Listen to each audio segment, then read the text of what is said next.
Experimento o som. Olá, meus queridos, minhas queridas. Que bom, estamos aqui mais uma vez com Consciência Paranormal, através do Instituto Ivan Martins, trazendo sempre convidados incríveis para falar sobre amor, espiritualidade, coisas da vida, né? Coisas que acontecem com todos nós. E aí, vocês já estão seguindo aqui o Consciência Paranormal desde o Instituto Ivan Martins? Ainda não? Gente, se inscrevam, né? Quando você se inscreve, vocês fortalecem o canal, aumentando essa família, como diria São Francisco, aumentando como se fossem pombos, não é isso? Então vamos compartilhar com os amigos, vamos mandar lá um aviãozinho, né, convidando todo mundo para fazer parte. Então vamos lá, Instituto Ivan Martins, não se esqueçam, né, de se inscrever no canal. Gente, eu trago hoje uma sacerdotisa do amor. Ela é clarividente e ela traz para o mundo, gente, a cura através do amor. E existe outra cura? Existe outro jeito? Com certeza não. E sempre com acolhimento, porque amar acima de qualquer coisa é acolher, né? Aceitar e acolher. Isso é incrível e isso é caminho para toda felicidade, para toda prosperidade. Eu trago para vocês hoje, como já disse, a sacerdotisa do amor, Caterine. Saravá, gratidão, Ivan, pelo convite. Bem-vinda, querida. Muita gratidão, sempre Gratidão. fortalecendo. Sempre fortalecendo. Eu trato você como sacerdotisa do amor, porque sempre que eu converso com você, é sobre isso, né? É sobre amor nas suas mais variadas formas, que sempre se resume a respeito, né? Porque o outro é sempre uma referência para a gente daquilo que nós somos por dentro, não é isso? Então a gente acaba amando o mundo como ele é. É esse o seu caminho de amor? Exato, né? É como dizem alguns filósofos, que nós só iremos reconhecer no outro aquilo que existe na gente. E quando a gente reconhece no outro o amor, é porque nós entendemos de fato a importância de expressar essa vontade divina, porque o amor para mim é uma vontade divina, é algo que transcende, que nasce, né, de um vazio, e que a partir desse vazio se constrói tudo que existe, o amor. Né? Em várias passagens, em várias religiões, você nota que quando se fala de Deus, do divino, se associa sempre como uma inteligência suprema de amor. Então, eu acredito que o amor, ele é a base para todas as soluções, sabe? Tudo o que você coloca amor, você facilita o passo para a chegada da cura, né? Então, nesse mundo que estamos buscando por cura, também devemos nos atentar a buscar pelo amor. Então, ser uma sacerdotisa, acima de tudo, como você traz para mim, é ser uma sacerdotisa antes de qualquer rótulo, ser uma sacerdotisa de amor, porque já abraça tudo aquilo que a gente acredita. O amor, ele não tem fronteiras, né? É a única energia que pode acessar qualquer momento, hora, energia temporal, porque eu, enquanto uma ser hoje terráquea, emano amor. Em outra Pleiade, em outro espaço, em outra dimensão, o amor é o mesmo, entende? É o mesmo sentimento. Então o amor, como também a verdade, é uma só, entende? Existem inúmeras realidades, mas a verdade é uma só. E o amor também.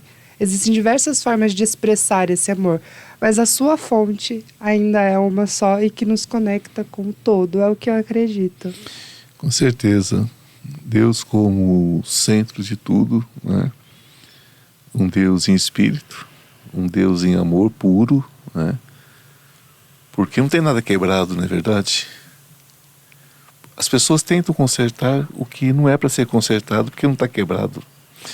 Você crê que a grande dificuldade do mundo hoje é essa tentativa de tentar consertar o que não está quebrado e acabar quebrando o que estava certo?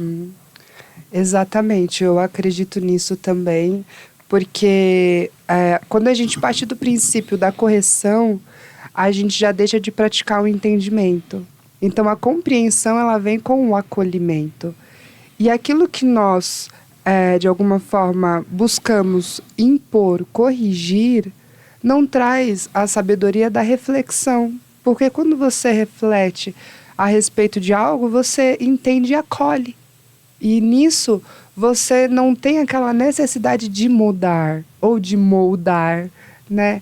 Então, acredito muito nisso, que quando nós nos colocamos num lugar de não julgamento, né, que parte desse lugar de correção. Porque o que é corrigir algo?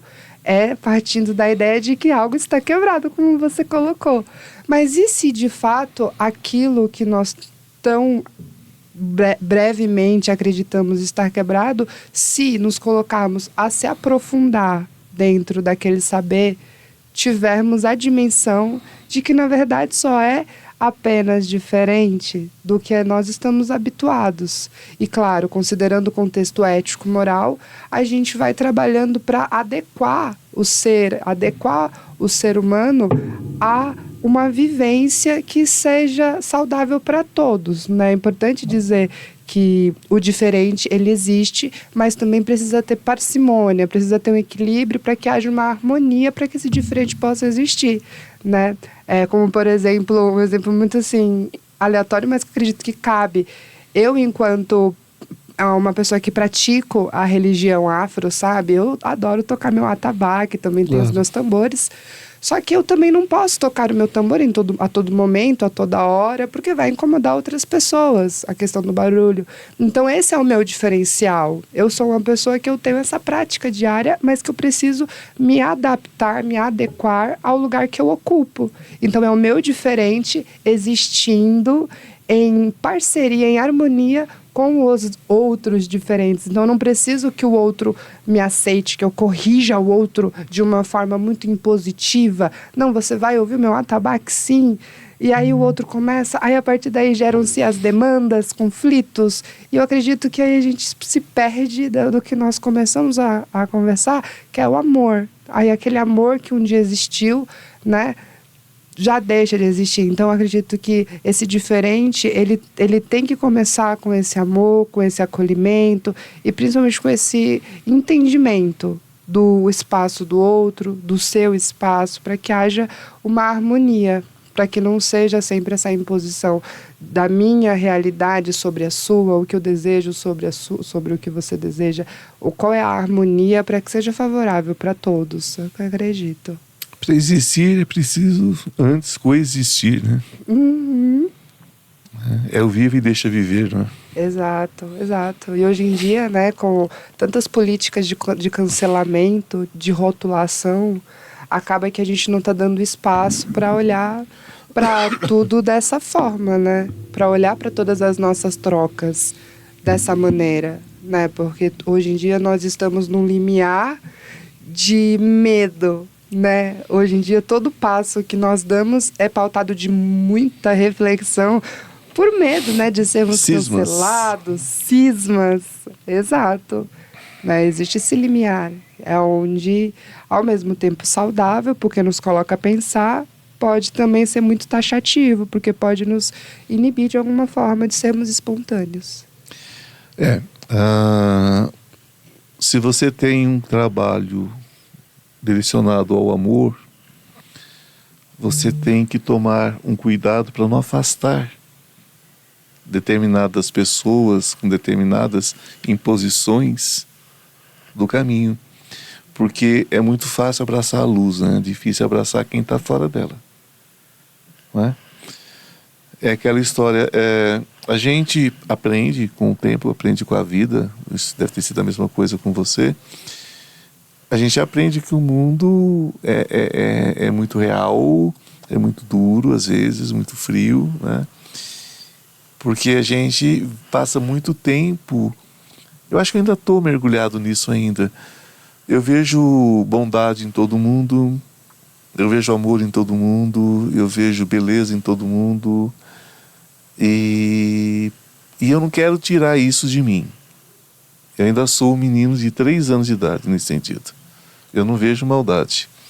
Mas eu aprendi com a vida, com o tempo, que a gente tem que ter, nem que seja uma peliculazinha de proteção. Né? Como é para você lidar com isso? Sempre foi muito desafiador, porque desde pequena eu contrastei a minha própria família. Então eles sempre foram muito frios, sempre foram muito distantes enquanto afeto. E eu nasci num ambiente completamente desequilibrado. E me vendo pensar completamente diferente, de uma forma instintiva. E esse diferente era diferente deles, porque eles tinham comportamentos insensatos, apáticos, que eu não concordava, porque eu queria abraço, porque eu queria dar amor, porque eu queria ser amorosa, porque eu já tinha desde muito cedo essa conexão com o espiritual, né, pela questão da clarividência. Então, o amor sempre foi muito presente, vinda do astral. E até os meus 12 anos de idade, eu não fazia diferença do espiritual e do material. Isso é complicadíssimo. Conheço a história. Pois é. E aí, quando começou a diminuir o grau da mediunidade, para que eu também pudesse vivenciar o plano material, eu comecei a sentir o impacto de por que, por exemplo, um meu mentor, assim, que sempre me acompanha o tempo inteiro, que é um preto velho, me trata com tanto amor, com tanto carinho, e minha própria mãe não. Aí eu vou buscar esse acolhimento na minha mãe e não consigo, e aí eu busco no espiritual, mas o espiritual, ao mesmo tempo que ele está ali, é intangível, né? Está plasmado ali, é por orientação, não é algo palpável, como um abraço de mãe, por exemplo. E eu senti muito isso. Até os meus 18 anos de idade, eu senti muito essa falta dessa família. Mas olha que interessante, quando eu saí de casa com os meus 18 anos de idade, eu comecei a redescrever a minha história. Comecei a buscar expressões de amor. Pessoas que tinham esse conceito como vida, de amar, de respeitar, de zelar. Eu comecei a construir uma nova teia, uma nova rede de apoio que me foi favorável, que permitiu com que eu conseguisse manter os meus valores. E não, de alguma maneira, a minha família implicar no meu comportamento. Porque, por exemplo, isso já não aconteceu com uma irmã minha, por exemplo, que ela já ficou mais dura, ela já ficou mais tristinha, porque ela acabou assumindo esse comportamento que era da minha família. Então, isso eu comento muito com os meus, de que quando você percebe que o mundo, né, vamos dizer o mundo, está indo numa direção que não é o amor, a gente pode dizer assim, você tem que ser responsável por aquele coletivo e mostrar para aquele coletivo que esse não é o caminho. Porque talvez esteja nas suas mãos e seja o seu momento, né? Eu não acredito que Jesus irá voltar, eu não acredito que exista um avatar que irá voltar. Eu acredito que cada um está sendo desperto para protagonizar essa missão em seu próprio meio social. Então, quando você se coloca ativo e responsável por aquele coletivo, como eu me coloquei, foi difícil, não é fácil, a despertar os seus, depois o nosso, os seus. Começa pela sua família, pela sua rede próxima. Assim, dentro de casa, né? Da mesma forma que um câncer começa numa célula e se espalha pelas células que estão ao redor, o amor também. Né? Ou você conserta o que está próximo, conserta não, ou você ama o que está próximo, né? Ou você constrói com aquilo que está próximo, ou você não vai construir nada. Não tem como. O feminino fala muito sobre amor. E esse feminino não está ligado necessariamente só à mulher. Está ligado ao homem, porque nós temos as duas energias. Sem essas duas energias a gente não vive. Então, nós temos o nosso lado feminino, que é o lado amoroso, o lado de acolhimento, como a mulher também tem o seu lado masculino, ainda mais hoje no nosso mundo contemporâneo, onde a mulher trabalha tanto quanto ou mais do que um homem, né? Muitas são chefes de família e tudo mais, então elas também têm essa questão do masculino. E essa troca de energia que gira o mundo, hoje você não vê que ela está terceirizando um pouco essa questão do amor, ou seja, você tem que me amar. Ok, como diria o Baby lá, né? O dinossaurinho que eu adorava. Você tem que me amar, mas eu não preciso te amar. É sobre receber, é sobre posse, né? Então você tem que me amar, mas eu não tenho que devolver esse amor. Nós terceirizamos o amor para o outro? Esquecemos de amar? Será que o mundo está caminhando para esse lado? E aí ninguém ama ninguém, né? Hoje você tá fervoroso, hein? Estou. Hoje eu afiei. Tá afiado, porque esse assunto, assim, quando eu abro caixas de pergunta nas minhas redes, é o que mais eu recebo. Porque hoje o assunto é essa questão do dar e receber. Porque as pessoas estão com complexos narcísicos, estão egocentradas. E é muito importante, quando for falar de espiritualidade, falar também de saúde mental. Do quanto que você, como psicanalista, sabe disso. O quanto que, às vezes, as pessoas se colocam em situações que são por impulsos, né? Por falta de conhecimento, de autoconhecimento, principalmente. E quando você traz essa questão do dar e receber, é muito real na teoria e funciona. Mas na prática ainda é muito distante, porque as pessoas estão autocentradas. Eu vejo as pessoas indo para um extremo do dar ou para um extremo do receber, e nunca praticando o caminho do meio. E aí, quando você, por exemplo, enquanto uma pessoa que pede carinho, né, sinaliza para o outro a responsabilidade afetiva que ele deveria ter e ele acaba não tendo, é onde o outro geralmente se coloca como vítima, porque não quer olhar para aquela responsabilidade, porque já foi para um extremo. Já terceirizou. E o quanto que as pessoas terceirizam, né, Ivan? O quanto que a gente terceiriza, não só as pessoas, eu também faço isso, os nossos sentimentos, as nossas emoções, o amor próprio, que as pessoas confundem com esse complexo narcísico, né? Com essa questão de você envaidecer o seu próprio ser. Então não é um amor genuíno, porque quando você se ama, você reconhece a beleza nas coisas, nas pessoas, né? Se eu me amo, eu não faço com o outro o que eu não desejo para mim. Com certeza, é sempre um reflexo. É sempre, a gente começou, olha que delícia, né? Essa harmonia do diálogo. E eu vejo que isso está se perdendo com o avanço da tecnologia, né?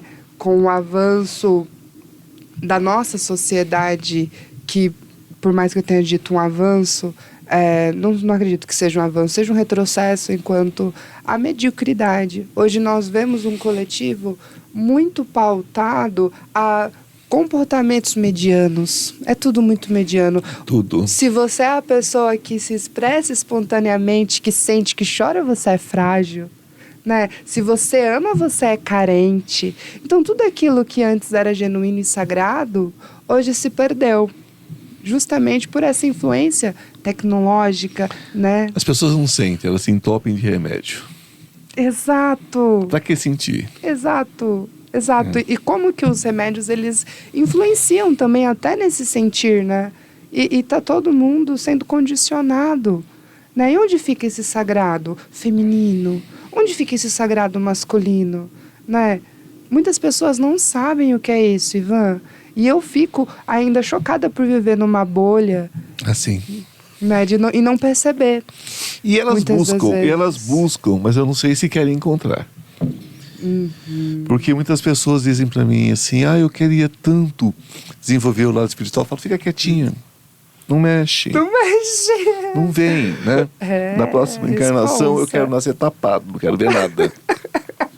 Eu falo isso, fica quietinha, não mexe. Mas elas querem o miolo do bolo sem morder a casca. Não querem fazer o esforço. Não né? querem a casca, porque, gente, o caminho espiritual exige um desprendimento, exige essa conexão, exige se sentir. Se você deixa de sentir, você não vê mais nada. Você não sente mais nada. A pessoa que chega na nossa frente, ela vem para... Você tem que desnudar ela, né? Eu não sei se acontece com você, querida, mas comigo acontece mais. A pessoa chega e começa a falar, não, peraí, não. Olhando no meu olho, dentro da minha casa, não. Você veio aqui para mentir, você está pagando uma consulta para mentir para mim, jura? Vai mentir pra macumbeira.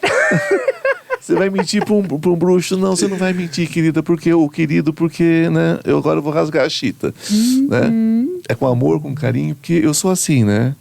Eu sou assim, né? Eu mordo você lambendo, né?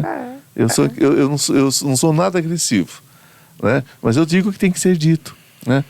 Passo um melzinho para ficar doce, mas eu digo que tem que ser dito. Mas como é difícil hoje essa ligação com esse feminino que você se referiu agora, e o sagrado feminino, que não depende, né, gente? Vamos sair dessa caixinha de gênero, né?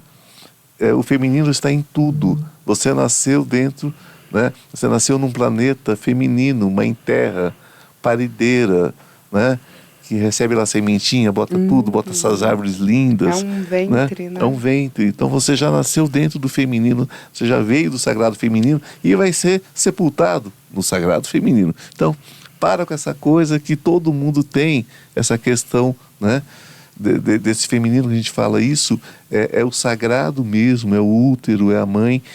Fala um pouquinho com a gente sobre esse sagrado feminino também, quando nós estamos se referindo, sim, agora às deusas, agora aos orixás femininos, né? Fala um pouquinho para a gente sobre esse assunto. Bom, a minha ligação com o sagrado feminino, ela vem muito dentro do xamanismo e da Umbanda, né? Porque eu venho de berço de Umbanda, né? Veio do berço xamânico, né? Conforme eu sempre digo, que a minha família, ela é de origem afro e indígena. Meu avô, ele é indígena, minha avó, ela é africana. Então, tem essa junção, né, de saberes. Sim. Porém, muito matriarcal. A minha família, ela é muito matriarcal e eu me criei nessa vertente matriarcal, vendo a minha avó decidir tudo, vendo a minha avó fazer tudo, vendo a minha avó delegando, e com isso minha mãe e minhas tias também assumindo essa postura de força, de coragem. E minha avó, ela é sacerdotisa, minha mãe é sacerdotisa, né? Eu falo que cargo na minha família é sacerdotes, né? São sacerdotes e sacerdotisas, e herança na minha família não é pataco. Pataco é dinheiro na linguagem espiritual, mas não é pataco, é guia, né? Guia espiritual, herança na minha família. Você sabe disso, né? Então, a espiritualidade sempre esteve muito presente, assim, só para contextualizar, na minha vida, dessa forma do sagrado feminino. Mas para mim, como que eu visualizo o sagrado feminino independente dos meus estudos, na minha vivência diária? É com o contato com as minhas pombogiras, principalmente Dona Maria Quitéria. Assim, eu não sou nada sem essa moça. Eu não sou nada. Eu fico até um pouco emocionada, porque nos momentos em que eu mais precisei... Em que a coisa pegou... Nossa, era ela que estava ali. E o bicho pega, que a noite fica escura. E eu fico pensando assim, gente, eu tô encardida, eu tô desequilibrada, eu não vou conseguir acessar energias agora sutis também, nem quero, porque a gente tem nossas sombras, nossos momentos de rebeldias, e era ela que estava ali. Ela que ampara. Dona Maria Quitéria, sem me julgar, sem me rotular, sem me cobrar, apenas ali para me cuidar. Então, o primeiro contato, fora minha avó, minha mãe, com o sagrado feminino que eu tive, foi com a Dona Maria Quitéria, com essa pombogira, que sempre esteve ali do meu lado, me ensinando a importância de olhar para mim, de olhar para o meu sagrado, de me valorizar, de aprender a dizer não. Porque tudo isso constrói um sagrado feminino. Quando a gente fala sagrado, é sagrado. E sagrado é saudável. Tem muita gente corrompendo a ideia do sagrado para algo que não é saudável. Tira do sagrado e vai pro sacrilégio. Vai pro sacrilégio. Que é uma outra história. Exato, exato. E as pessoas não falam sobre isso. Então isso é preciso ser dito, porque o meu corpo é um templo. O meu pensamento é onde habita a minha criatividade. E para que a minha criatividade esteja em perfeita harmonia com aquilo que eu acredito, eu preciso estar bem. E estar bem é estar em conexão com o meu sagrado feminino. Eu sou uma mulher e eu me coloco como uma mulher, então eu honro o sagrado feminino que habita em mim, da mesma forma, se me necessário, sagrado masculino também. Sagrado masculino também. Né? Então, enquanto divindade, nós temos os orixás do panteão africano, né? Como nossa mãe Assã, nossa mãe Iemanjá, nossa mãe Oxum, todos esses Odoiá. orixás, né? Odoiá. Né? Somos, né, de Iemanjá. Sim, Odoiá. Os orixás, eles também são arquétipos que a gente pode acessar para ir de encontro com esse sagrado feminino. Como, por exemplo, se entender enquanto uma mulher maternal. Eu sou muito maternal. Então, eu posso compreender o arquétipo de Inhaçã enquanto uma mulher mais ácida, mais guerreira, uma mulher que tem mais prontidão, não dizendo que uma filha de Iemanjá não tenha, mas é notório que quando você reconhece filhas de Iemanjá, você já percebe ali o estereótipo. Então, quando você começa a construir esses arquétipos, esses estereótipos, você começa a trazer para o seu sagrado e é mais fácil de caminhar dentro dele. De, por exemplo, existe um livro que é de Seu Tranca-Ruas, do Rubens Saraceni, da Umbanda Sagrada. Conheço. Isso, ele traz uma narrativa a respeito do sagrado feminino enquanto Iemanjá. De como, né, o personagem da história, ele se apresenta, né, uma mulher se apresenta em desequilíbrio quando sai do arquétipo positivo de Iemanjá. E isso me fez muito sentido, porque eu me vejo muitas das vezes em desequilíbrio com o meu sagrado feminino quando eu não estou colocando em prática os meus aspectos positivos dentro da conjuntura de Iemanjá, que é o lado maternal, é o lado, muitas das vezes, organizacional. A gente tem uma capacidade de organização muito grande, de proatividade, de acolhimento, o zelo. Para a gente é muito importante o zelo, o cuidado, né? A vida, né? Nós temos essa conexão, os filhos e filhas de Iemanjá têm essa conexão com a vida, é muito importante para a gente gerar a vida. Então, muitas das vezes, quando a gente se encontra em apatia, é porque não estamos pondo em prática. Eu vou para a cozinha e faço comida. Quando eu sinto alguma coisa assim, eu faço uma festa, convido um monte de amigos, amigas e faço comida. Você se conecta com aquela vida, né? Com aquela coisa. Comida para mim é remédio. Para você é remédio? Eu amo cozinhar. É coisa de Iemanjá. Quando eu faço comida, eu faço um jantar, alguma coisa, um churrasco, seja o que for. Aquela comida eu faço como remédio. É um ritual. É um ritual. E eu ponho tanta intenção de cura, de amor naquela comida, que as pessoas comem a minha comida e se sentem muito bem. Eu sou capaz de fazer uma feijoada, a pessoa sai de casa achando que comeu assim, uma saladinha de alface.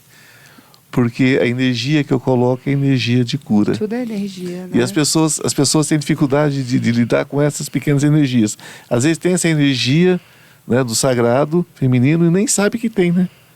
Não consegue ter uma conexão. Quando está em desequilíbrio também afeta muito o seu comportamento. Quem não tem os seus sagrados, femininos e masculinos, em equilíbrio, dificilmente consegue permanecer em relacionamentos. Porque vai estar sempre cobrando no outro aquilo que falta. Sempre um complemento. Um complemento, precisa ser um complemento. E hoje nós visualizamos essa distorção, onde a figura masculina se comporta como feminina e nós temos a masculinidade frágil. A figura masculina se comporta de determinada forma que acaba sendo tóxico. E a mulher, enquanto se comportar como um homem, trazendo essa energia masculina excessiva, acaba muitas das vezes se colocando até mesmo de uma forma impositiva demais, sabe? Agressiva, perde o cuidado, perde o descanso. Então hoje nós temos muitas mulheres temperamentais, cansadas, irritadas, né? Até um pouco frias, porque perderam essa essência do sagrado feminino, que é muito importante, né? Para que nós descansemos. Porque uma coisa que não pode ser perdida, Ivan, é a natureza das coisas. E qual a natureza nessa reencarnação de uma pessoa que se vê enquanto homem, se entende enquanto homem? É descansar no seu sagrado masculino. E a mesma coisa serve para a mulher. Se aquela pessoa se entende como mulher, se vê como mulher, ela descansa no sagrado feminino dela. Mas hoje em dia está tudo muito confuso, está tudo muito perdido, as pessoas estão saturadas e acabam não tendo tempo de olhar para isso. Por isso que nós que trabalhamos com o sagrado feminino, trabalhamos muito o resgate do sagrado feminino, de voltar lá atrás, lá atrás mesmo, nos tempos primitivos, e entender quando que a mulher começou, né, a se ver como mulher, né? Porque isso também é uma construção social, né? E o mesmo serve para o homem. As forças, as energias, o que isso significa para você quando você planta a sua lua, quando você colhe, quando você faz os seus rituais de vaporização de útero, quando você olha para o seu corpo como um instrumento de poder. E tudo isso se perdeu. Esse cuidado, que é um cuidado que nasce na mulher, no sagrado feminino. Não pertence só a ela, acessa também o homem. Mas é muito importante a mulher se reconhecer. É preciso ter cada coisa no seu espaço, né? E se entender fazendo parte desse espaço também, né? Nas extremidades, né? É aquela coisa do yin yang que você vê lá, né? Um lado todo preto, com uma bolinha branca, um lado todo branco, com uma bolinha preta. Quer dizer, tudo está inserido em tudo, não é?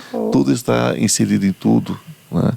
Um bebê até uma certa idade, você não sabe nem que sexo ele vai ter, né?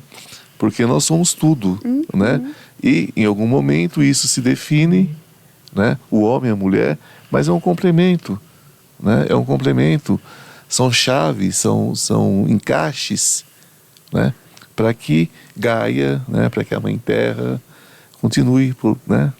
Se manifestando, né? Enfim, em cada milagre. As pessoas não conseguem mais enxergar o milagre, né?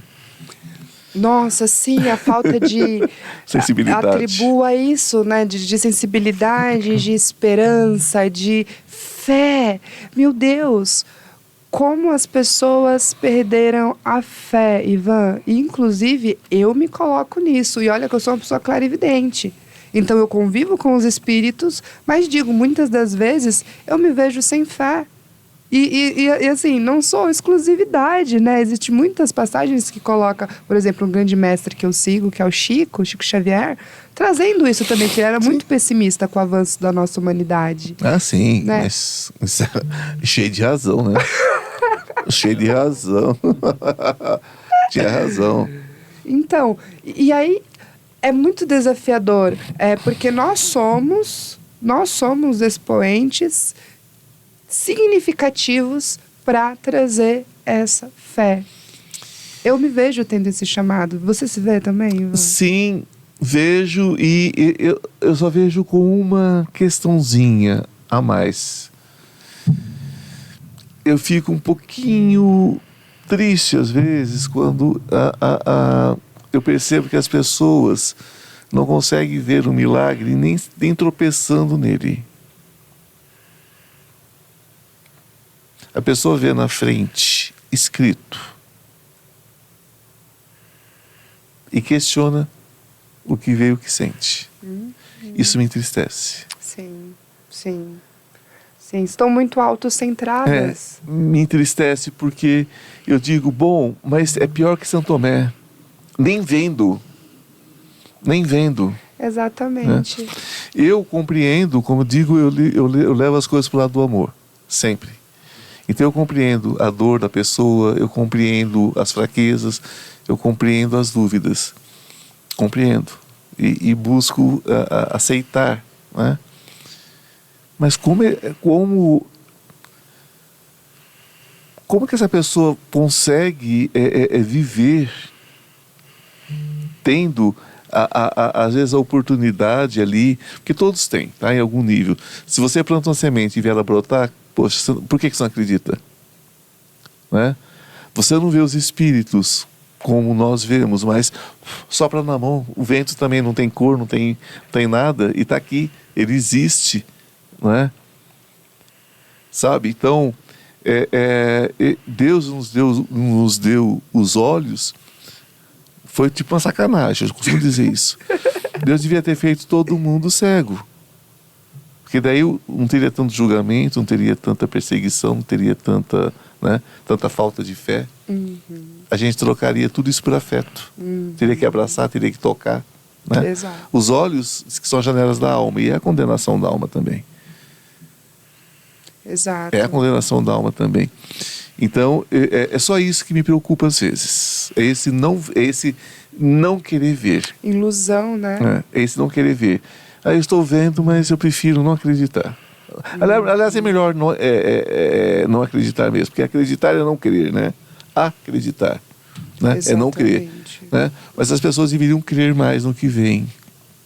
Deveriam ter uma percepção maior, mesmo que não tenham uma clarividência, mesmo que não tenham uma clarividência, mas que se percebam, né?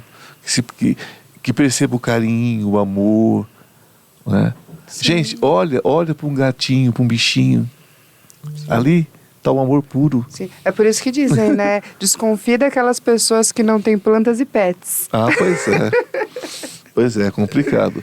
Eu olho nos olhos de um gato, de um cachorrinho, de um passarinho, eu vejo todo o amor do mundo. E as pessoas ficam buscando milagre não sei onde. Milagre é o iFood, né? Olha o hate. Milagre é o iFood, né? Que chega e te entrega na porta. Mas sempre as facilidades da vida, né? Exato. Gente, ó, o iFood tá me devendo aí um carinho, hein? iFood patrocínio. Patrocínio. Porque não é possível. Não é possível. O que mais que as pessoas querem? Voltando ao feminino, nós chegamos a falar sobre, né, as bongagiras, ou pombagira, como se diz, né? Por que tem tanta necessidade de abafar, né, essa energia? Por que demonizam tanto, né?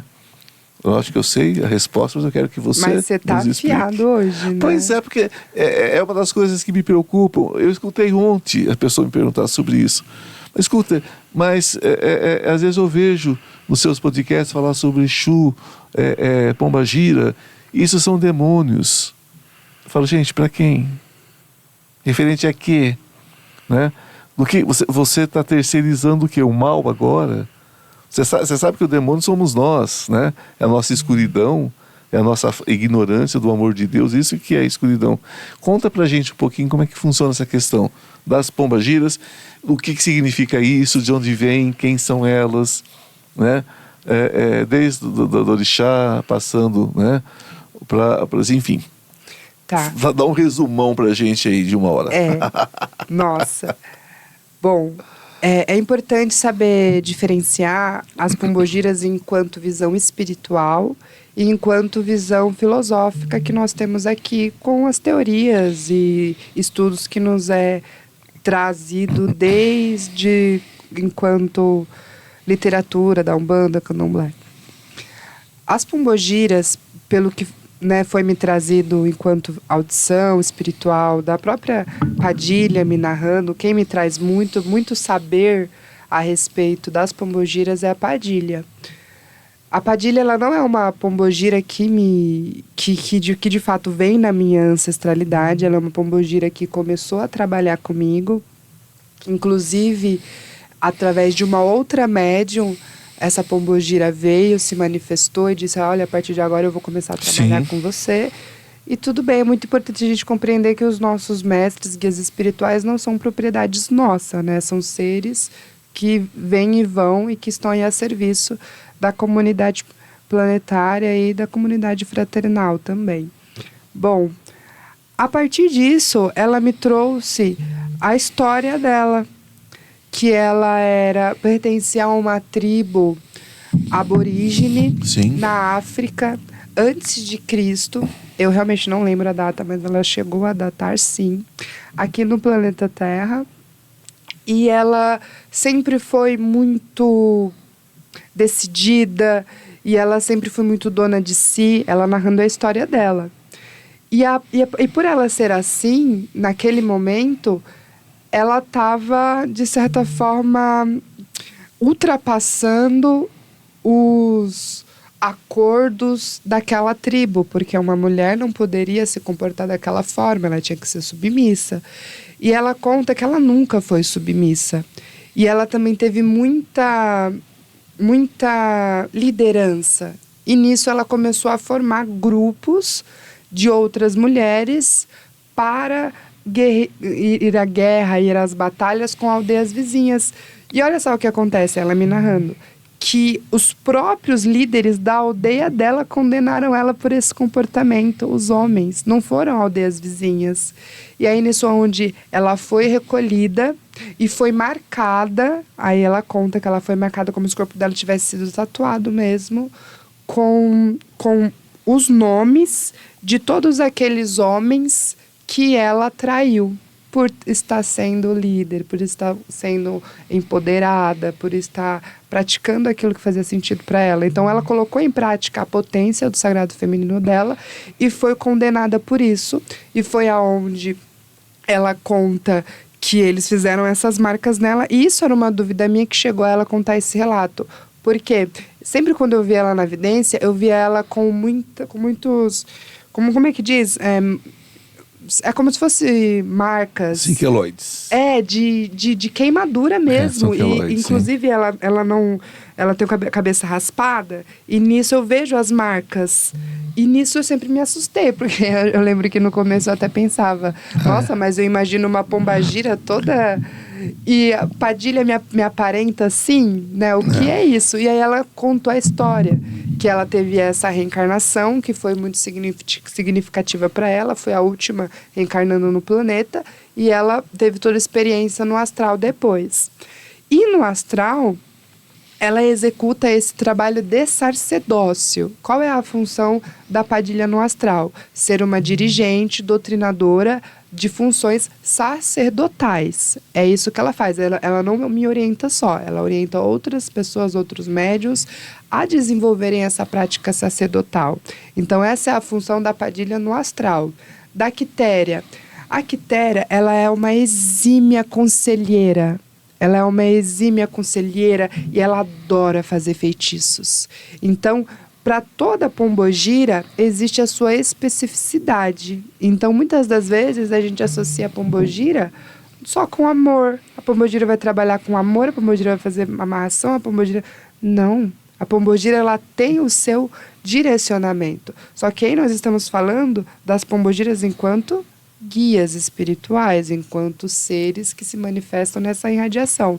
Mas o que é essa irradiação? A gente chama de pombogira orixá. A gente chama da vibração maior que responde ao desejo, que responde à atração, e não somente sexual. As pessoas associam muito a sexualidade à pombogira, mas isso também é por aquele contexto histórico do patriarcado, pois as religiões, elas têm um fundamento... Essa história é antiga, né? Porque a própria Maria Madalena foi taxada de prostituta. Então... Porque não podia santificá-la. Exato. Não podia santificá-la. Então, foi taxada de prostituta. Né? E é sabido que quem estava aos pés da cruz, junto com Maria, era ela. Com Maria, né? Com Maria mãe, né? Virgem Santíssima, quem estava lá? Maria Madalena. Mas o que fazem com o feminino? Condenam. Exato, sempre condenaram. Vão condenar o feminino. É a estrutura, né? Estrutura. É por isso que transformaram a Pombagira, sempre numa visão de uma mulher linda, maravilhosa e prostituta. Né? Como se todas elas tivessem que ser prostitutas, é isso. Exato, porque é uma forma de ridicularizar o que é sagrado, de profanizar o que é sagrado. Porque, de repente, pensa comigo, lá em 1950, num terreiro, você vai existir uma mulher empoderada dizendo para sua esposa que ela tem que cuidar mais dela. Olha o impacto que isso causa. Ah, olha lá, a fulana tá indo naquele lugar onde batem tambor. E dizem que lá tem um espírito que fala para ela que ela tem que cuidar mais dela, que ela tem que dizer não, que ela tem que se impor. Pois essa é a função de uma pombogira. Imagina o homem ouvindo isso naquela época. É extremamente agressivo, né, para ele. Tira ele mexer com o filhinho da mamãe, da zona de conforto. Mexer com o filhinho da mamãe, né? Que acha que pode bater na mulher. Outro ponto. Que pode bater na mulher, que pode tudo. Né? E contar que ele foi criado por uma mulher, né? Então, esse é outro ponto. Uma mulher que não ensinou ele que ele não deveria agredir uma mulher. Exato, quanto que mulheres também fomentam o machismo. Ah, sim. Né? Isso é uma realidade. Total.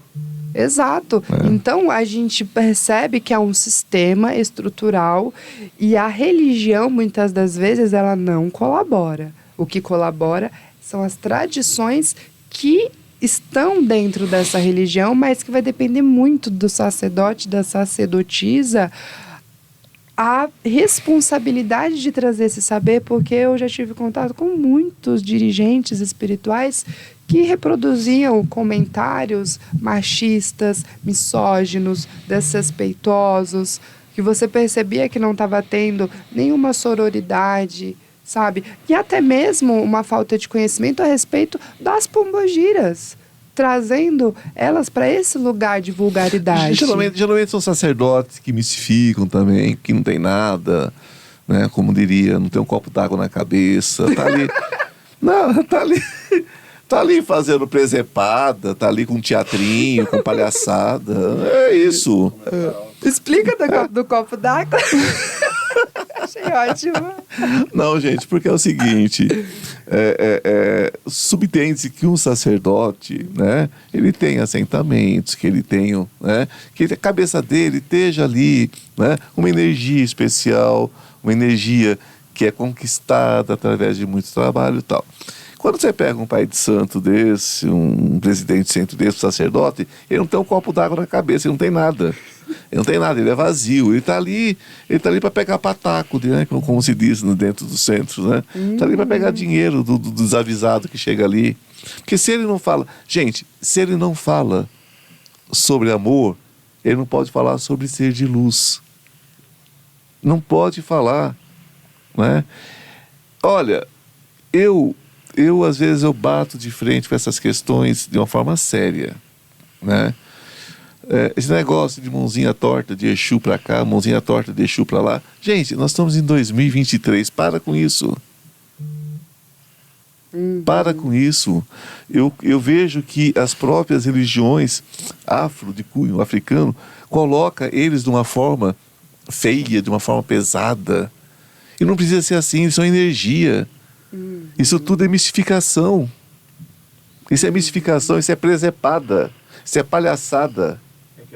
O cristianismo está muito envolvido ainda nas religiões de matriz africana. Sim, querido, mas ainda tem essa demonização. Né? Demonização, então para com isso, né? Porque hoje se fala muito, tem preconceito. Tem preconceito, porque a própria religião põe esse preconceito. Exato. A gente precisa compreender, trazendo esse ponto, que também se associa com as pombogiras, a passagem cultural. A literatura, Ivan, ela teve um período que ela foi muito negativa para a nossa espiritualidade de matrizes africanas e até para a nossa amada Umbanda, porque ela retratou os nossos esquerdeiros de uma forma muito desorientada. Por quê? Porque a partir do momento que a gente tem a Quimbanda como culto afro-indígena na África, que vem para cá através dos povos bantus, se instala aqui no Brasil. E aí nós temos os portugueses, né, vendo aquilo como bruxaria, como magia, mas não uma magia saudável, uma magia que para eles se assemelham à Goécia, lá da Europa. Eles criam uma relação, onde começam a relacionar o diabo da Goécia com os nossos E logo os bantus, né? E quimbandeiros. logo os bantus que trouxeram engenharia, trouxeram medicina, trouxeram... Gente, eu já falei isso 1000 vezes. Antes dessa inserção africana, o Brasil comia frango assado, frito, mandioca cozida, que já era dos indígenas, e mais nada. Eles foram aprender a comer mesmo com esses povos que vieram. Exato. Eles foram aprender a construir com os africanos, né? As pessoas não têm consciência disso até hoje. Até hoje não tem essa valorização. Não tem essa né? valorização. Se a gente está no mês, né, da consciência Sabe? negra. Não tem essa valorização. Precisa. Então precisa ter conhecimento. Gente, vai estudar, sabe? Vai estudar, vai ler, Aí, pelo amor de Deus, não. Vai estudar, vai ler um pouquinho, né? Exato. Essa coisa de que eram selvagens. Oi, quem era selvagem? Exato. Quem que amarrava quem, batia em quem, né? Quem que era selvagem, sabe? Polêmica. Então, sabe? Não, é aquela história. Vamos rever isso, né? Vamos rever essa história, está passado de hora, né? Então a gente vê essa questão ainda. Eu toco muito nesse assunto porque houve uma evangelização daquilo que não podia ser evangelizado, porque não existe dono de verdade. A África tinha, na sua natureza, na sua raiz, a sua religião. E a minha religião de branco não é melhor que a dela. Não é melhor, né? Deus não escolheu um povo para destruir todo o resto. Se Deus fez diferente, para quê? Ou ele é amor ou ele não é amor. Né? É a pergunta que eu faço sempre aqui. O que Deus não pode deixar? O que Deus não pode? O que Deus não pode? Tem uma coisa que ele não pode. Sabe o que é? Ele não pode deixar de ser Deus. O amor não pode deixar de ser bom. Nossa, que profundo. Não tem como. Insights. Porque não tem como. Não tem como. Então, vamos parar com isso. Eu não quero. Se você não quiser me seguir, porque eu não fico com como é que fala? Com um textinho pronto para te agradar, eu sinto muito. Aqui eu vou falar sempre de amor, de igualdade e de respeito. Exato, incluindo a todos. Né? Sabe? Isso, Então, isso. eu quero todos aqueles que queiram se incluir. Agora, se você tentar diminuir alguém, você não me interessa como seguidor. Dispenso. Exato. Dispenso. Se você falar de ódio, eu falo de amor. Aqui não é o lugar. Aqui é lugar de falar de amor.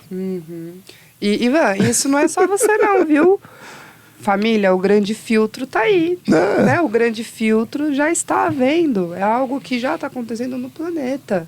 Né? As pessoas estão sendo divididas. É a separação do joio e do trigo. Isso está no livro da Bíblia, isso está em outras passagens, como, por exemplo, no Bhagavad Gita. Então, se você estuda, você vê que o grande filtro iria acontecer. E está acontecendo. Então, não é mais o momento da gente... Ficar separando as pessoas, né? Questionando o amor. Não, vamos amar, gente. Que vamos os amar. afins se atraiam, né? Exatamente. Eu lamento por você se você não souber amar. A minha busca é o amor e abro mão de qualquer outra coisa. Arro, que assim seja, que o amor venha. Mas ele é tudo, né? Ele é tudo. Ele é Ele tudo. é tudo. Ele é tudo e é necessário, né? E muitas pessoas se esquecem disso. Né? Quando a gente pensa nesse contexto social, estrutural, né? Da questão do povo preto, da questão do povo indígena. Sim. Eu trago muito isso na minha narrativa porque eu sou umbandista e o que é a Umbanda se não uma religião que acolhe pretos, pobres, prostitutas, indígenas? Não é? Tudo. Não é? Acolhe. E eu até coloco isso de uma maneira muito clara. O ser que é retratado na Umbanda, que caiu, e que teve a sua evolução a partir dessa queda são os Exus. E nas reencarnações desses Exus que eles contam na literatura, eram o quê? Europeus. Então... E aí entra o agravante, pra bom né? entendedor. E aí entra o agravante. Se você crê na Bíblia, eu creio na Bíblia, acho a Bíblia linda. Creio em Jesus Cristo? Creio, claro que eu creio. E lá está escrito também que o livre-arbítrio é uma coisa dada ao homem, é um presente de Deus ao homem. Não consta que anjo tenha livre-arbítrio. Se anjo não tem livre-arbítrio, anjo não pode escolher ser ruim. Se ele não pode escolher ser ruim, ele não pode cair. Então sinto muito, o diabo não existe. Exato. Porque é um contrassenso o que está escrito. Exato. Vocês não creem piamente? Eu creio. Né? Exato. Agora, não modela. Não coloque em caixinha para se encaixar as bobagens que você possa pensar.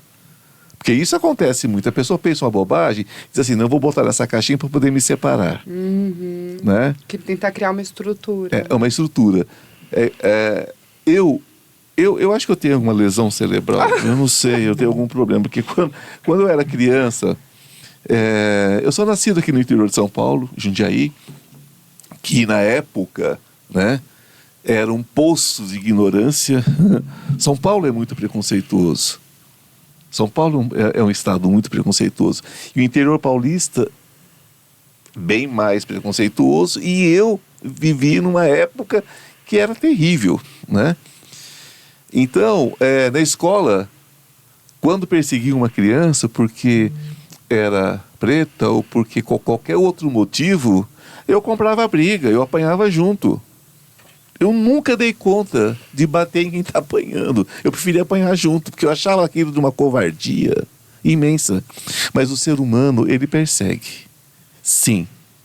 Aí se vê no direito, né? Então, hoje está disfarçado, está dentro das igrejas. Muitas igrejas separam família. Igrejas que põem filhos na rua. Igrejas que diz que a mulher tem que tolerar tudo do homem, porque o homem é a direção da mulher. Eu tive num podcast que eu fiz durante muito tempo, o cara chegou e falou que as mulheres estavam perdidas, porque o homem não podia mais dominar as mulheres. Eu falei, opa, aqui não, querido.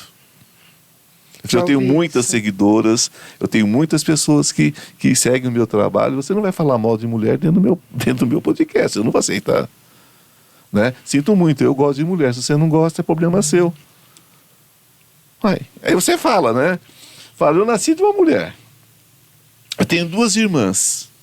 Tive uma esposa maravilhosa que já lufou, né? Já está na luz, já reencarnou por aí. Certo? Eu tenho a minha filha que eu criei. Que é minha, eu criei minha. Desculpa, eu gosto de mulher. Aprendeu a honrar o sagrado feminino. Eu honro o sagrado feminino, eu gosto de mulher. Então sinto muito se ele não gosta, né? Então eu vejo que as pessoas buscam essa condenação do sagrado em todos os lugares. E com aval, muitas vezes, de igrejas, né? Igrejas que são fundamentalistas, né? E que correm, enfim, no sentido contrário, né? Da evolução humana, né? Porque, engraçado, a evolução moral não segue a evolução tecnológica. Parece que vai deixando todo o espiritual exatamente. De lado. Como que é importante, Ivan, nós trazermos essa sabedoria de que você, enquanto espiritualista, você não pode se desenvolver apenas como religioso, você tem que se desenvolver moralmente. Moralmente. Exato, buscando a filosofia, buscando a psicologia, a sociologia, para agregar nos seus conhecimentos. Porque você não pode falar de Pombogira sem entender o contexto histórico. Existem referências a respeito do que é a Pombogira no Brasil. A Pombogira, ela não existe na África enquanto guia espiritual, enquanto manifestada entidade nos terreiros de Umbanda. De Quimbanda também, Quimbanda brasileira. Isso é uma energia pura. O orixá. Entende? É completamente distinto do que nós temos aqui no Brasil. Então, essa narrativa se construiu devido a toda uma informação e a uma luta constante de nós, umbandistas, e também dos candomblecistas, do povo de Jurema, porque, por exemplo, quando a gente fala de Catimbó, de Jurema. Índios encantados também, né? Exato, existe. São lindos. Existe a que a gente chama que são as rampeiras, que são as moças da Rua da Guia, lá do Catimbó, que eram moças de cabaré. E as histórias, se você pega, porque realmente o Catimbó cultua seres que existiram, datados, que passaram pela Rua da Guia. Quando você pega a história dessas moças, que podem ser relacionadas com Pombogira, existem mestres que relacionam, existem mestres que não relacionam, mas que são moças de cabaré, você vê, nossa, mas olha a história daquela moça, olha a história de Maria do Farrapo, olha a história de Aninha do Angeló, olha a história dessas moças de luta que muitas vezes trabalhavam dentro da prostituição para se manterem, mas tinham contato com curandeiros, com babalaôs, que passavam para elas conhecimentos espirituais magísticos e que trouxeram para elas uma outra oportunidade de se manter. E muitas delas não abandonavam a vida de cabaré, faziam seus feitiços, faziam seus trabalhos, mas não abandonavam esse caminho do cabaré, né, da prostituição. Então, tudo isso é contexto histórico que não dá para anular, mas aí a gente está falando de Nordeste. Quando a gente vem para cá, a configuração muda. As que vieram do leste europeu, vieram da Europa inteira, que foram trazidas para o Rio de Janeiro, né, por possíveis noivos que tiravam da miséria da Europa, traziam para cá e jogavam dentro dos prostíbulos. Então, as polacas. Exato. As polacas, né? Então hoje tem muita manifestação disso, né? Que se fala sobre isso. Que também foi uma agressão ao feminino, né? Foi uma agressão ao feminino. É sempre agredir no feminino. A gente não pode romantizar, Ivan, porque eu enquanto mulher, sei da minha batalha diária. Poxa, com certeza. Para me autoafirmar diante daqueles que se colocam mais sabidos. E tudo bem, porque todo mundo sabe mais do que eu e eu não sei de nada. Mas quem lhe traz o direito de, pelo seu gênero, pela sua masculinidade, se colocar como superior? Esse é o ponto. É você colocar a sua existência acima, não só da minha, mas de qualquer outra pessoa que é do gênero feminino, que é uma pessoa que se vê como uma mulher. Então a mulher, ela está sempre submetida ao homem, sabe? Isso acontece também na religião, quando a gente examina a questão das pombogiras, porque até pouco tempo o homem não incorporava a pombagira. E por que o homem não incorpora a pombagira, sabe? Por quê? Né, Ivan? A gente traz esses questionamentos e entende o que está por trás dessa deturpação do sagrado feminino, sabe? Como que eu vou incorporar algo que é tão sujo, né? Aquilo serve para eu usar, mas não serve para eu dizer. Exato. Eu vou usar, mas não vou dizer. Né? Exato. Porque é aquela história, por que tem o ovo, né? Quem veio primeiro, o ovo ou a galinha? E eu digo, elas existem porque eles procuram, ou eles procuram porque elas existem? Né? Paradoxo, né? Se parasse de procurar, deixavam de existir. Mas o mundo estaria em equilíbrio, né? Exato. Porque o mundo estaria em equilíbrio para a questão... Gente, não dá. Hoje você tá com a pombagira mesmo. Mas é porque eu sou contra todo tipo de hipocrisia. Exato. Sou contra todo tipo de hipocrisia, né? Eu prefiro sempre a autenticidade. Verdade é relativa, né? Porque isso aqui é uma pirâmide. Se você olhar, vai ser o mesmo ângulo, mas se você pega um vaso de flores, se tiver 1000 pessoas em volta, cada uma vai ver de um jeito. Na verdade, depende do ponto de vista de quem olha. Mas vamos nos preocupar em respeito. Acho que respeito é a base de tudo. Nós estamos com quanto tempo? 1h05. Eu vou lançar para você agora olha lá, hein? Eu incorporo. Pequeno desafio. Pequeno desafio. Nós entramos por Pombagira, Bongagira, Orixá. Nós falamos sobre a questão do feminino, do sagrado feminino, Gaia, Mãe Terra, enfim. Nós viajamos bastante no feminino. E quando a gente fala de feminino, a gente está falando de amor, está falando de alimentar, está falando de muitas coisas. E o amor tem várias formas de ser olhado. Para muitas pessoas o amor é o sexo, para outras pessoas o amor é a dedicação, é a vida de sacrifício, enfim, né? Cada um inventa como quer e geralmente fugindo do amor. Que tudo isso está fugindo do amor. Você está indo para outro canto. E tem uma forma de amor que as pessoas chamam de amor, eu acho um subproduto muito ordinário, que é o amor de posse. Para mim é uma coisa muito esquisita, muito estranho. Você querer possuir o outro como objeto, não dá. E quando esse desafeto, né, acontece, que a pessoa se afasta, muitos procuram. Eu só falo de amor, de luz, papapi, dos meus anjos, e aparece no meu consultório a pessoa e fala assim: eu queria muito fazer uma amarração. Eu falo: você quer amarrar meu sapato ou quer que eu amarre o seu? Na hora, né? Eu perco a amizade, mas não perco a piada. Mas você quer que eu amarre meu sapato ou o seu? Ou você quer o nó no pescoço, né? A pessoa assusta, eu falo: você tem certeza que você me procurou para essa porcaria? Tá? Sei que tem quem faça, ou tente fazer, ou diz que faz. Eu pergunto a você que é uma sacerdotisa da Umbanda e trabalha praticamente, né, relacionada ao amor. Eu conheço o teu caminho de amor. Existe amarração? Existe. E existem amarrações muito efetivas que acontecem e que duram milênios. Eu, como clarividente, quando a gente acessa o registro das pessoas, existem pessoas que vêm com bloqueios emocionais, bloqueios de vida mesmo, de amarrações que aconteceram em encarnações passadas e que até dado momento influencia a vida daquela pessoa.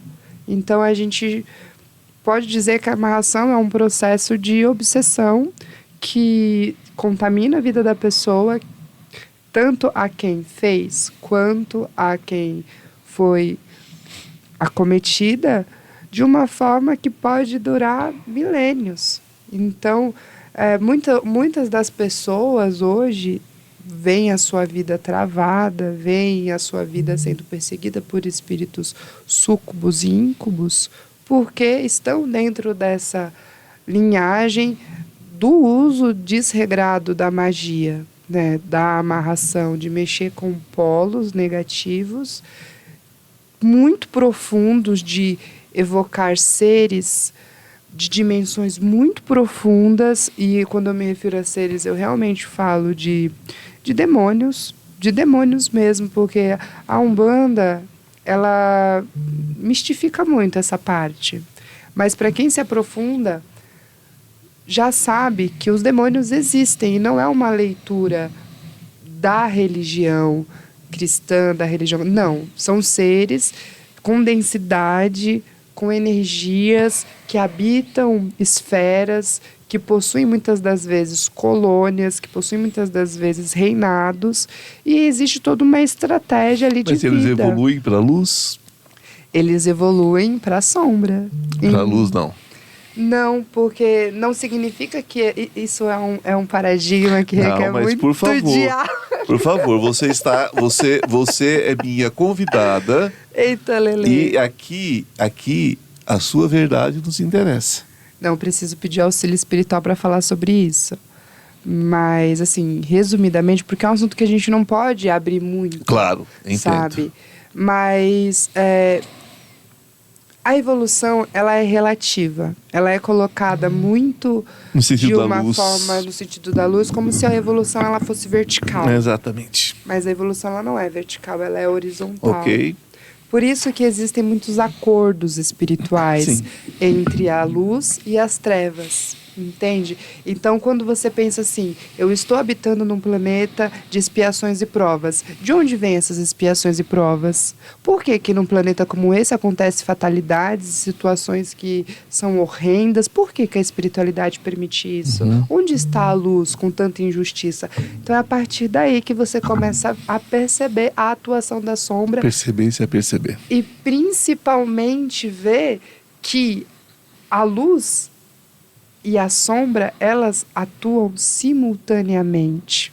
Então, quando a gente aprende a respeitar um ser das trevas da mesma forma que a gente respeita um ser da luz, a gente entendeu tudo.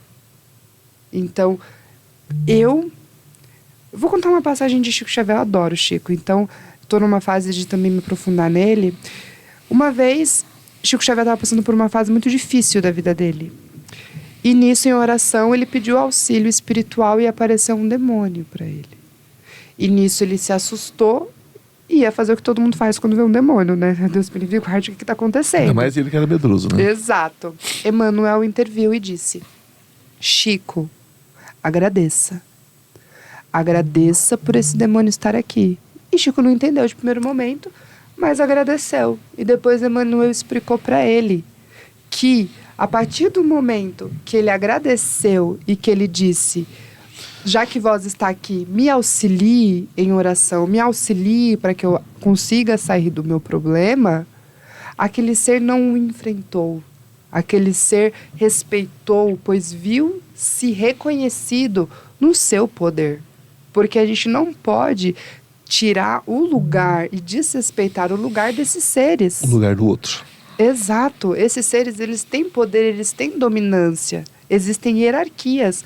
E quando eu vou cultuar os meus Exus, as minhas pombogiras, que são seres que também manipulam essas vibrações, eu peço licença para esse grau espiritual, pois eu não sei com o que eu estou manipulando. Então, quando a gente fala de amarração, a gente acessa, às vezes por impulso e desequilíbrio emocional, seres de esferas muito profundas, inimagináveis, seres de formas animalescas, de pensamentos completamente amorais, não são imorais, são fora do que a gente entende de moralidade. Sim. E a gente passa a servir esses seres, e muitas das vezes servir por milênios. Então a amarração não é simplesmente aquela pessoa vai ficar confusa e vai gostar de mim. Não, você cria elos de conexão com esses seres. Claro, querido. Mas você acredita que esses demônios não têm relação com esses demônios do cristianismo, né? Tem, Você acha que tem relação sim. É porque quando a gente fala de espiritualidade, a gente tem que considerar todas as religiões como uma página de um livro só. Então a Goécia, ela vai explicar os demônios de uma forma muito particular. A Quimbanda, ela vai trazer esses demônios com um recorte da Goécia. A Quimbanda, quando a gente fala de Quimbanda, a gente está falando da Quimbanda europeia, da magia da bruxaria, Sim. São Cipriano. Então essa Quimbanda, ela vai trazer esse recorte de seres que atuam dentro da Goécia, sim. Por quê? Porque é complementar. É como se, na maioria das vezes, só mudasse o nome. Mas se você for estudar profundo, você vai ver que tem muita relação. Como, por exemplo, com Astarote, Pombogira, sabe? Aí você começa a entender com o contexto das relações. Só que tudo isso eu falo com uma certa superficialidade, porque eu não me aprofundei. Isso foram poucos estudos e o que os mestres me passam. Eu quero dizer a princípio que eu respeito, evidentemente, seu ponto de vista. Você é minha convidada e eu estou adorando como você está explanando esse assunto. Eu vejo de uma outra forma, mas numa análise geral, a gente só muda como olhar para isso, né? Eu vejo tudo como luz e aquilo que vai se transformar em luz. Exato. É só nisso que eu creio, né? E eu vejo isso com muito carinho, enfim. Mas agora, quer dizer, você não faz amarração. Eu não, mas minha avó faz. Minha avó faz, é ótimo. Faz e, gente, dá certo, tá? Muitos falam que dura anos, assim, milênios. Eu nunca tinha ouvido isso. É porque você faz... a eternidade para a alma não é nada, né, gente? O milênio, 3.000, 5.000 anos para a eternidade, que é? Esse é o perigo de você fazer trabalhos magísticos que estão fora da lei. Quando você manipula energias que estão fora da lei, ou seja, o conselho espiritual, o conselho de mestres que regem o seu sistema, eles não estão atuando naquilo. Então, fica atemporal. Então, vai ser por ordem do merecimento, por ordem... Aí é muita influência. Aí entre os pactos, Nossa! aí entra muita coisa. Resgata muita Resgate, coisa. muita coisa. E você desmancha amarrações? E é cada sucubus no pé da cama que vem cobrar depois. Isso é algo que eu brinco com os meus pacientes, porque, cadê a KT? Quero falar que a KT sumiu. Eu sumo de repente. Aí eu só volto depois sinalizando, gente, obsessor no pé da cama. E é real, Ivan. Ao ponto de eu não conseguir acordar, de eu não conseguir sair da cama. Então eu tô num período de fortalecimento espiritual. Por quê? Porque eu converso com os meus pacientes e você que procura suporte espiritual, olhe para isso. Olhe para isso, porque é desafiador. Então, muitas vezes que a gente fala, gente, calma. Porque o consulente, ele quer para ontem. E aí você fala, gente, calma, a espiritualidade não é assim.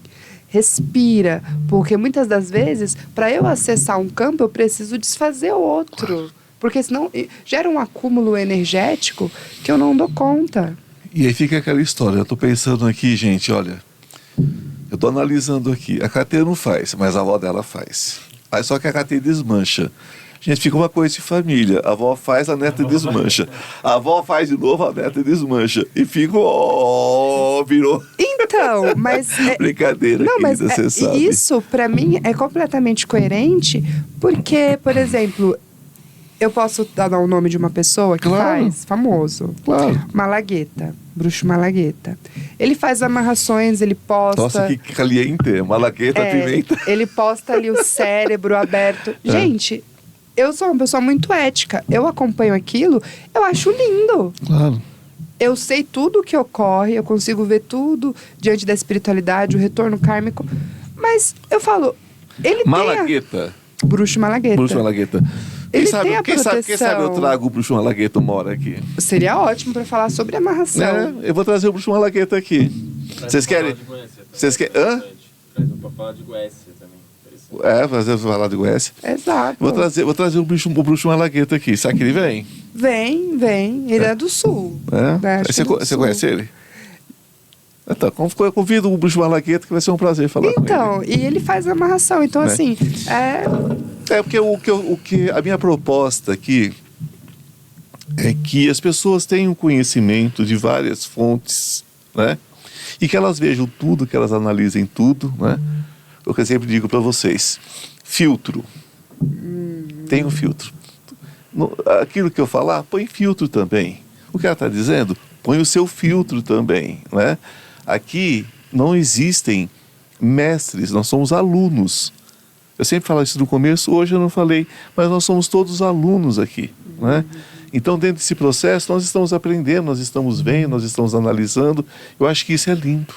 Exato. Né? Minha querida, eu gostaria que você deixasse uma mensagem primeiro, né? Uma mensagem breve para que a gente pudesse encerrar e logo depois os seus contatos. Você pode deixar uma mensagem para a gente? Bom, como a gente falou a respeito do sagrado feminino, eu acho muito importante salientar ao respeito, sabe, com a mulher, porque hoje o mundo está tão carente desse feminino, como as pessoas elas estão duras, como as pessoas estão apáticas, sabe? A ausência da empatia está trazendo tantos desequilíbrios. Então, eu acredito que olhar, você homem, você mulher, olhar para esse sagrado feminino e entender que não há mal nenhum em você ter empatia, em você olhar para o outro, em você voltar às suas origens, se recordar da casa da avó, sabe? Eu acho que para mim a casa da avó resume o sagrado feminino, sabe? Tudo, casa da avó é tudo. Aquele capricho, aquele carinho. Então, volte para essa lembrança, por mais que seja distante o que é o sagrado feminino, Volte essa lembrança da casa da avó, do colo da avó. Eu acho que isso pra mim resulta. Eu lembro do cheiro do hobby da minha avó, do chamate que ela fazia para mim e das torradinhas com tomate e queijo. E não dava o quentinho no coração? Eu lembro disso. E do bombom que ela punha para mim todos os dias no sofá enquanto eu assistia desenho animado. Então, a avó é tudo de bom. Que Deus, né? Que Deus tenha cuidado muito bem das duas, eu tenho certeza disso, porque eram, né? Uma era uma bruxinha linda, que de onde eu trago toda a minha história, minhas heranças, e a outra era uma bruxona também, do jeito dela, né? E eu sou muito grato. É muito bom você falar de avó, que é uma força do feminino muito grande. Não é a mãe, não é a filha. Não. É a avó é uma coisa muito forte. E graças a Deus, a vida, tudo, a natureza, eu tive grandes avós, tenho uma mãe maravilhosa que ainda está comigo, e eu sou muito grato ao feminino, né? Então, se você não gosta de mulher, sinto muito, eu gosto. Gente, olha, eu quero deixar aqui para vocês, né, uma lembrancinha aqui, ó. Entre o Perdão e o Despertar, que é o meu mais novo livro, né? Já está por aí nas livrarias, né? E é uma jornada espiritual, conta a minha história, conta um pouquinho do que eu vim fazer aqui, porque a vida da gente é tão grande, né? Toda a vida é muito grande, não cabe nem em 1000 livros, mas a gente faz um resumo, né, dessa jornada, da minha experiência no mundo espiritual, né, com a minha EQM, a minha experiência de quase morte. Na verdade, eu fui e voltei, né? Então tá tudo aqui e eu gostaria muito que vocês tivessem acesso, né? Tá mostrando aí, querido? Que vocês tivessem acesso, né, a essa história. Entre o Perdão e o Despertar. No meu site também está disponível, e no meu site a entrega é grátis, o envio é grátis, tá bom? Então, more onde você morar, dentro do Brasil, evidentemente, o envio é grátis para vocês. É só entrar no meu site, ok? No Instituto Ivan Martins você encontra também todas as informações, certo? Obrigado pela atenção de vocês, né? Porque é sempre difícil a gente oferecer as coisas da gente, mas é por um motivo de poder passar, né? Essas experiências todas, essas histórias todas, é sobre isso. E eu quero dizer a vocês o seguinte, gente. Espero que vocês tenham gostado muito, porque eu adorei, né, essa experiência com a Caterine. E não é a primeira vez que nós conversamos. E colham as flores que fizerem sentido para vocês. Aquilo que não fizer sentido, deixa no jardim, como eu sempre coloco. Não pisoteie, não, né, as flores alheias, né? Porque aquilo que para você talvez não faça sentido, para outra pessoa é um despertar. Então aqui, como sempre digo, não existem mestres, somos todos alunos, e esse é um caminho de luz. Quer amor? Ame. Quer respeito? Respeite. Quer prosperidade? Pense prosperidade. E prosperar, gente, é cuidar da própria vida, não é? Quando a gente se ocupa da vida alheia, a gente não tem tempo para cuidar da vida da gente e não tem prosperidade que sobreviva a isso, né? Querida, gratidão. O seu contato? Meu contato eu vou deixar o Instagram, que lá tem o link para o WhatsApp, que é @eukt_Mateus. Mateus, tudo junto. Mateus. Super fácil, não é mesmo? E então é isso. Vamos seguir a nossa Caterine, vamos seguir o Instituto Ivan Martins também no Instagram. Que a luz esteja com cada um de vocês, hoje e sempre. Obrigado, Rafinha. Valeu demais, né? E namastê. O Deus que habita em mim, saúde o Deus que habita em você. Até a semana que vem. Um beijo no coração.